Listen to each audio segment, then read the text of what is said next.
Hey everyone, welcome back to Shelf Life Lego with another tutorial. So today I'm going to be going through how I display my minifigures.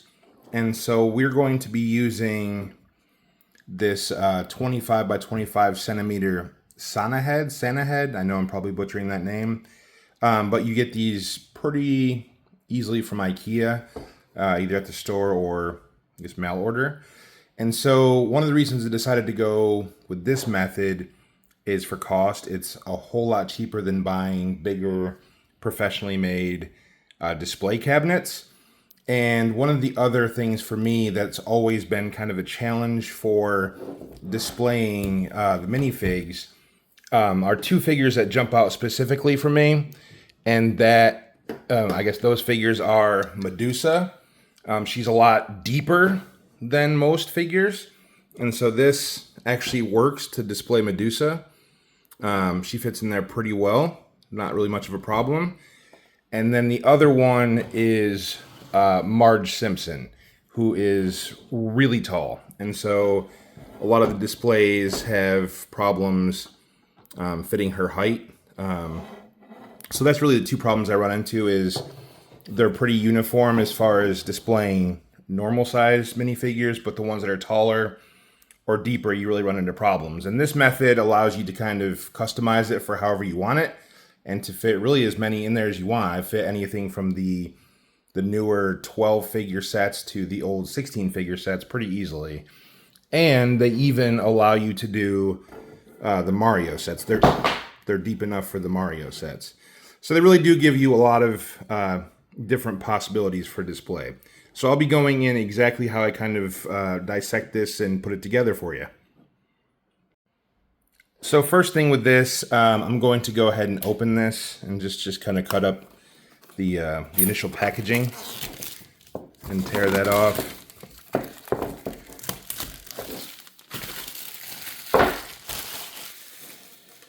And you can see it's all the I guess the back of the frame and everything are in the back here.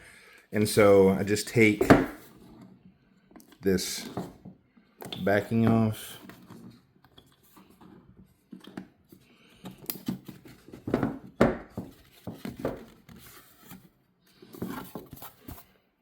Put to the side. Get rid of that. Don't need that. I don't use this insert either because this is meant to be like a shadow box. And so here is the front plastic. We'll save that for later. And then this is kind of what makes the entire thing work is this insert. It's meant to, again, be part of a shadow box, but we are going to use this to make our shelves for inside of our display case. All right, so what we are actually going to do is we are going to cut this into 4 pieces. So we're going to cut here, here, and then we're going to flip and do the top here and here. And so I guess my only recommendation for this part, you can tape the corners if you want. I haven't really had too many problems, but definitely use a saw with some really fine teeth on it. I think I have a finishing saw, but you can use a razor saw or any kind of thing with, or any kind of saw with really fine teeth, or else I think you're really going to chip the wood up. So I have just this thing here, pretty used, but it still works. And I'm just going to get a cutting block. And I'll try to do this on camera. And you can clamp it down as well, but just for purposes of the video.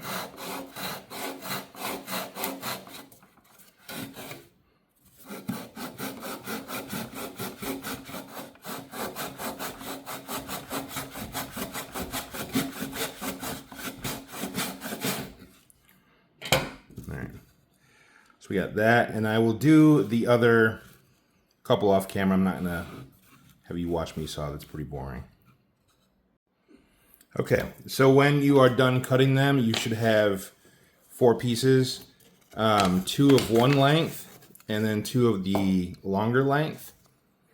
And what we're going to do, I usually toss the shorter ones. They don't fit. I can't use them. So we're going to concentrate on the two longer pieces, and you'll notice that it was discolored. It's discolored on both ends from where the pieces hook together. And so I've spray painted those. I've used paint markers. Really whatever you want to do to touch it up with the paint. I'm going to use a paint marker this time. So I've never tried this marker before, so we're going to see. But usually I use a satin white spray paint. A satin white color seems to really match up with the finish on this pretty well. So hopefully this works. If not,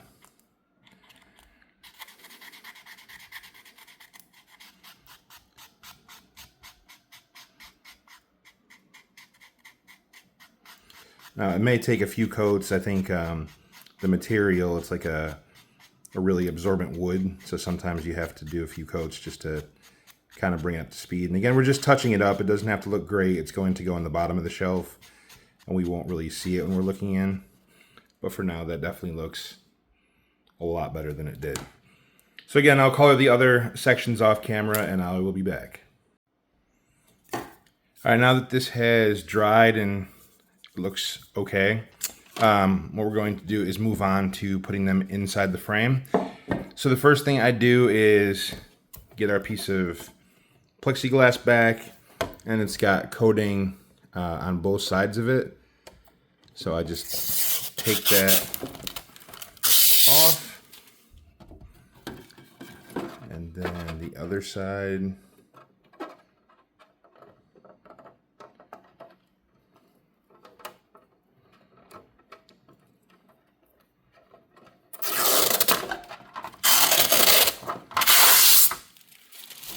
We can get rid of that, but yeah, it looks clear now. And so when putting in the shelves, I guess a couple of handy tips is I tried to prop it up so it leans forward ever so slightly, or else your glass is going to continuously kind of push back on you. So I just used these pieces of bamboo skewer just to put it up a little bit. I'll see if I can show you here. See right here. Like I said, just to hold it up and bend it forward ever so slightly. And so the two things I've done is I create, I guess, these little jigs, or I don't know what you'd call them, but they're basically 10 long brick pieces that I put together, and all we're going to do is put them in here. And really their entire purpose is just to hold up the shelves at the same level across the inside here. And so then we take one of our pieces and we just put it in here and rest it on here. And you can see it pretty much fills in the space pretty well. And then what I do is I use hot glue, cool hot glue, just a glue gun. And I will say that these Gorilla Glue sticks seem to hold the best. I've used other cheaper hot glues, and honestly, especially like in a hot room, they have given out a little bit. So I definitely recommend using hot glue, or the Gorilla Hot Glue if you can get it. And then we're just going to put a bead across here and a bead on the other side.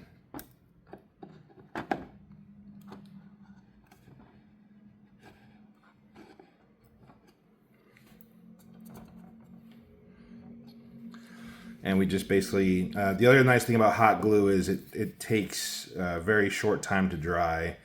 I've used, again, other glues, super glues, and other wet glues that do take a long time, and plus they do run everywhere, so this gives you kind of the best of both worlds. And it's pretty much already dry, which is good. So now we're just going to do the other shelf. And then you'll notice that the bottom section that's where we painted, so I want to make sure that both shelves are pointing the same way, so I'm going to have where I painted facing up on this side as well. Put that in here, and then we're just going to apply another bead of hot glue.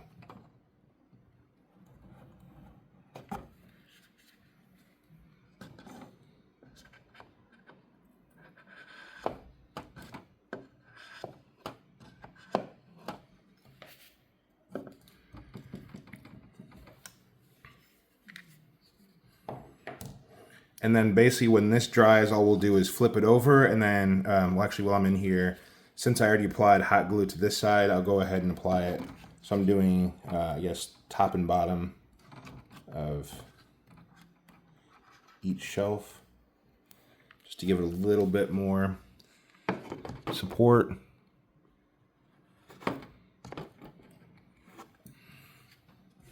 And when this bottom one dries, which probably already is, go ahead and flip this and do the same thing. And then you can rip these really annoying strings off and get rid of those as well.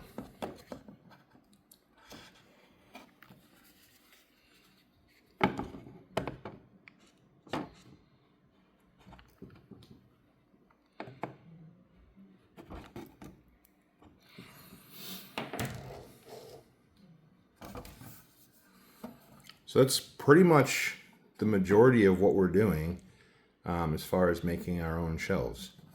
So I'm going to continue to let this dry, and I'll be back. So to do the back of the frame, this is what it looks like. It's brown. It's got this sticker on it. Just peel the sticker off. And I will tell you that it leaves this rough patch. I've tried to knock it down with some fine sandpaper. It doesn't do a whole lot. Once you cover it with paint, with spray paint, it's not really that noticeable.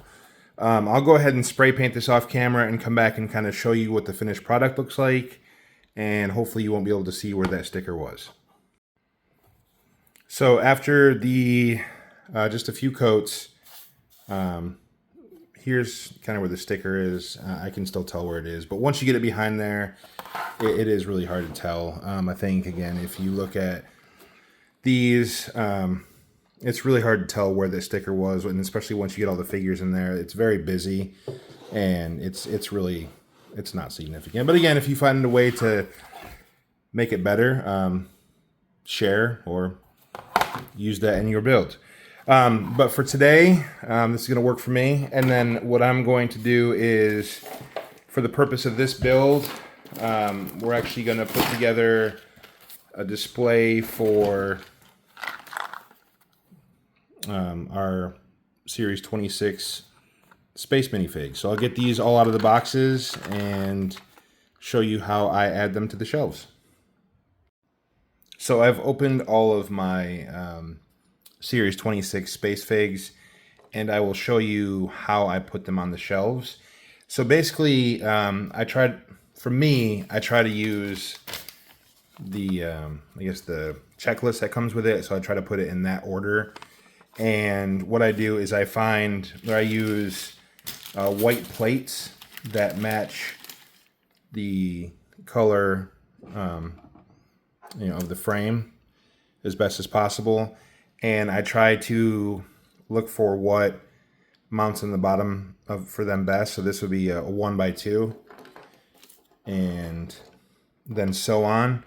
I think the only ones that would be different for this set are this guy here. I would use probably a 2x2 jumper. And then for the animals, for the penguin, I would use a 1x1 plate. And I think the dog's probably on a 2x2 or 1x2 as well. But for the most part, I think all of them are pretty standard. So I'll go ahead and get all of my plates together and show you what I do next. So I have all of my plates sorted out for everybody. I think the only other one for a character like this, you can choose whether or not you want to display with hair or a helmet or both. I want to display all of the pieces, so I'm actually going to just use a 1x1 round clear, and then probably mount that on its own plate next to her. Other than that, so all I really do is I look at like the deepest character, if that makes sense. So a character that may stick out the furthest, which may be this one, looks to be. And then I try to figure out where on the shelf that I could put this character so that it's, it's not going to bump up against the back of the the back of the frame, and then I try to line all of the pieces up with that. So I guess to start with, since we're going in order, I'm going to, again, use hot glue for this. And all I do is take my 1x2 piece or whatever piece you have, put a little dab underneath, and then stick it in wherever I want it.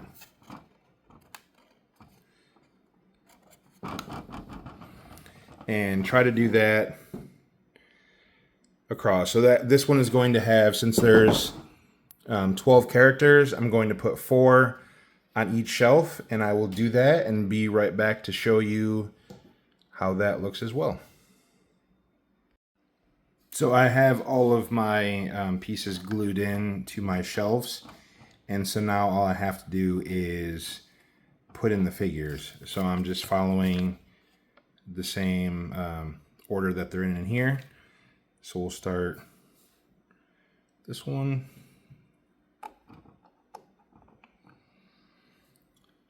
And then this guy here, but he has a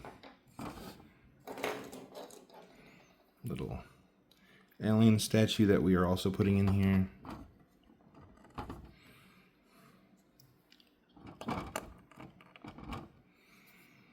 And then our alien tourist guy.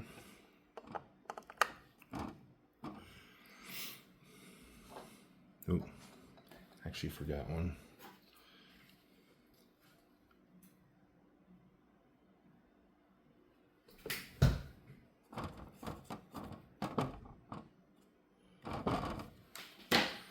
Come back to that and let that dry for a second. And then this guy in the second shelf.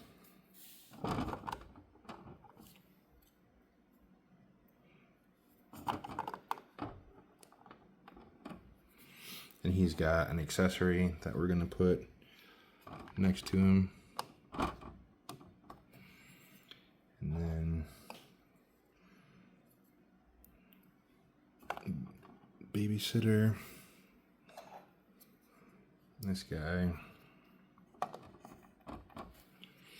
and then our intergalactic ice carver. I don't know what she is. Her there,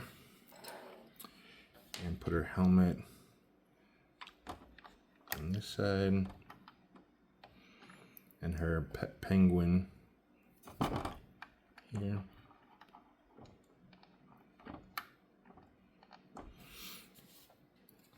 And then for the bottom, we got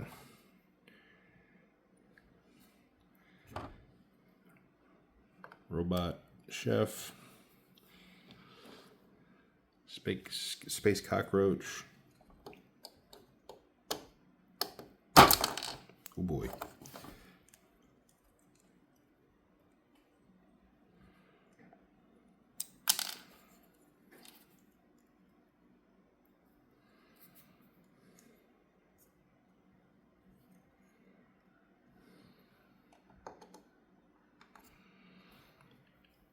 This lady here.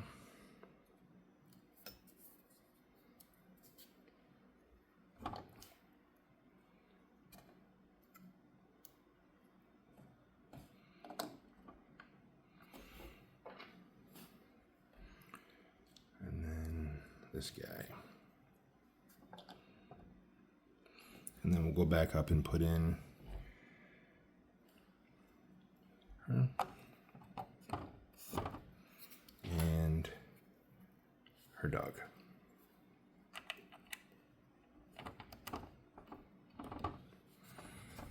So you can kind of see what it looks like from the back, and then we can flip it around and see what it looks like displayed. And then all we basically have to do is put on the back, and we're pretty much done. So we just take our painted back and put it in. You can also, you could put it on a table and use it like a picture frame. but I plan on hanging all of mine at some point.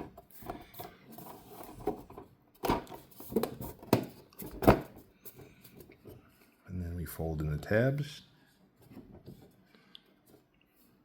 I will say, be careful with this part. If you push too hard on the tabs, you could push in the back of it. And I've done that before, knocked some of my figures off of where I just put them. But yeah, there you go. And I think that's a pretty good, cost-effective display that you made yourself. I said this may not be the best display option. There are some really nice ones out there that have LEDs and everything. I don't think it'd be very hard to add LEDs to this. But you could also, I mean, you can really put any kind of item in there to put them on it as you want. The ones that they came with are pretty neat. They just don't match the white. And some of the Batman ones are kind of cool. Whatever you want, really. It's completely customizable, which is a nice option. I think one of the nice things is this is only, I think it's $9.99 per frame at IKEA. And that's a lot cheaper than even the Lego displays. And you can put as many in here as you want. They sell bigger versions of this frame, but these ones are definitely deep enough and big enough to hold each series. I know that they come in black also, but the white matches the molding in the room I'm putting it in, and the colors seem to pop a little bit more with the white. I have a couple black ones, but I don't like them as much. But I think for now, that'll do it. So like, comment, subscribe. All of that helps, and we will see you next time. Thanks.